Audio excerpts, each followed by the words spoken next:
Saya kemarin malam mengajar Jakarta Oratorio Society. Saya sampai jam 10 baru selesai. Sebenarnya kasihan mereka. Mereka teriak, menyanyi terus hampir 4 jam. Dan saya hampir tidak kasih 1 menit mengasuh. Sehingga sudah sampai hampir jam 9. Mereka bilang, istirahat sebentar dong. Saya bilang, oke, 5 menit. Lalu saya tanya kepada mereka, lagu-lagu yang Anda pernah nyanyikan, itu termasuk Mesias, Creation, Seasons, Lobgesang, Elias, Saint Paul, dan begitu banyak yang lain daripada Requiem dan sebagainya. Itu merupakan karya-karya yang terbesar di dalam sejarah. Dan 2 tahun kemudian mungkin saya bawa mereka ke Eropa, mengadakan konser di Paris, di Italia. Saya bukan main-main. Kalau Tuhan pimpin lagi, kemungkinan 2 tahun kemudian di Eropa, lalu 4 tahun kemudian di Amerika. Ini membuktikan apa yang kau pelajari di Jakarta bukan barang sembarangan. Yang kau pelajari adalah hal yang seluruh dunia menghargai. Yang kau pelajari adalah mungkin di dalam gereja lain tidak ada kesempatan pelajari. Ini semua anugerah. Di dalam doa saya kepada Tuhan, biar zaman ini musik kembali kepada yang paling bermutu untuk memuliakan Tuhan. Teologi kembali kepada yang paling bermutu untuk memuliakan Tuhan.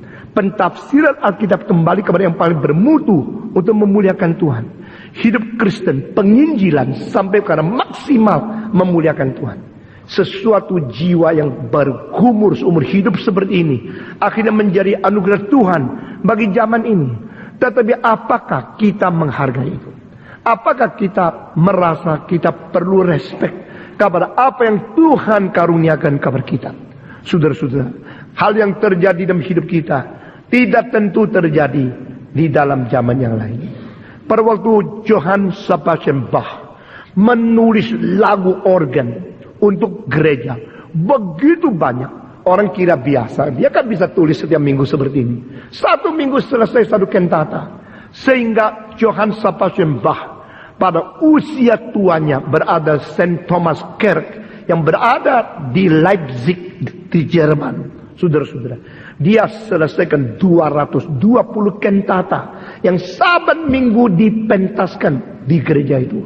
Tapi setelah dia mati, sejarah baru tahu, setelah Bach mati sampai sekarang tidak ada 1 orang menulis lagu organ dan kantata lebih banyak dari dia.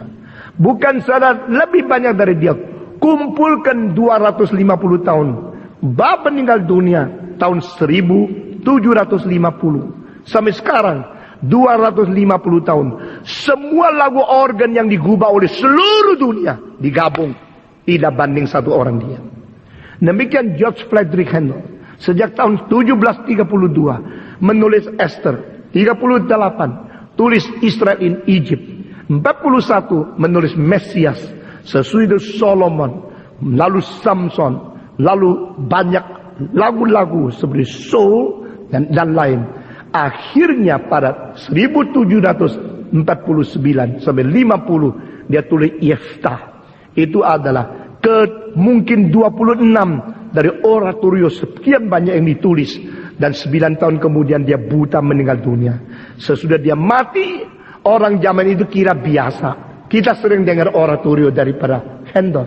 Dari 1759 sampai 2002, semua pengguna musik menulis oratorio. Seluruh digabung, tidak sampai 10. Dia 1 orang di dalam, kira-kira 15 tahun tulis 26. Saudara-saudara, jadi kadang-kadang anugerah Tuhan itu diberikan di dalam 1 zaman, di dalam 1 periode hidup kita. Tapi kita tidak sadar. Kita pikir memang begini. Orang Yahudi begitu melihat Yesus melakukan mujizat, mereka tidak sadar. Mereka zaman itu berada dengan anak Allah yang melakukan mujizat 35 kali. Dan sesudah itu sepanjang sejarah tidak pernah ada orang lain mempunyai kesempatan seperti mereka melihat Yesus melakukan mujizat sendiri di dunia.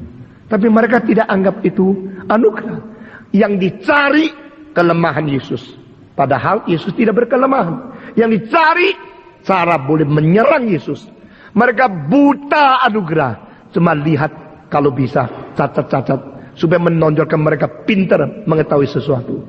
Inilah dunia. Saudara-saudara, di dunia ada sebagian orang sudah mati-matian melayani, tetapi sering diserang, sering dicari.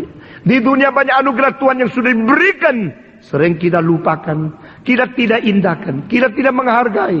Kita cuma mau menonjolkan apa yang kita bisa menemukan tentang kelemahan-kelemahan di dalam diri.